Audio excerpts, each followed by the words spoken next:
ಎಲ್ರಿಗೂ ನಮಸ್ಕಾರ. Welcome back to the channel. Husband ಅವರ ಅಜ್ಜನ ಮನೆಯಲ್ಲಿ ಒಂದಷ್ಟು ಪೂಜಾ ಫಂಕ್ಷನ್ಗಳಿತ್ತು. ಗಣಪತಿ ಉದ್ಯಾಪನೆ, ಹಾಗೆ ಒಂದಷ್ಟು ಹೋಮ ಹವನಗಳು, ಗಣಹವನ ಈ ಥರದ್ದೆಲ್ಲ ಇತ್ತು. ನಾವು ಆವತ್ತಿನ ದಿನ ಬೆಳಗ್ಗೆನೇ ಹೋದ್ವಿ.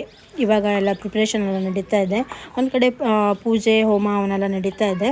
ಯುಕ್ತ ಬೇಬಿ ಅವಳ ಕಂಪ್ನಿಗೆ ಒಂದಷ್ಟು ಮಕ್ಕಳೆಲ್ಲ ಸಿಕ್ಕಿದ್ರು. ಹಾಗೆ ಪೂಜೆ ಕೂಡ ನಡೀತಾ ಇದೆ.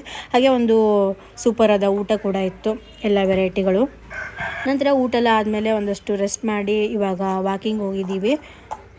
ಹಾಗೆ ಸಂಜೆ ಕೂಡ ಒಂದಷ್ಟು ಕಾರ್ತಿಕ ದೀಪೋತ್ಸವ ಮತ್ತು ಹೋಮ ಹವನ ಈ ಥರದ್ದೆಲ್ಲ ಇತ್ತು. ಅದನ್ನು ಕೂಡ ಇವಾಗ ಪೂಜೆ ಸ್ಟಾರ್ಟ್ ಆಗಿದೆ. ಯುಕ್ತ ಬೇಬಿ ಒಂದು ಕಡೆ ಆಡ್ತಾ ಇದ್ದಾಳೆ. ಇವಾಗ ನೋಡಿ ನಾವೆಲ್ಲ ದೀಪವನ್ನೆಲ್ಲ ಹಚ್ಚಿದ್ದೀವಿ.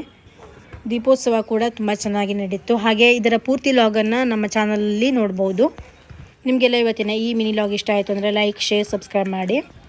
ಪೂರ್ತಿ ಲಾಗನ್ನು ನೋಡೋದು ಮರಿಬೇಡಿ. Thank you for watching. Bye.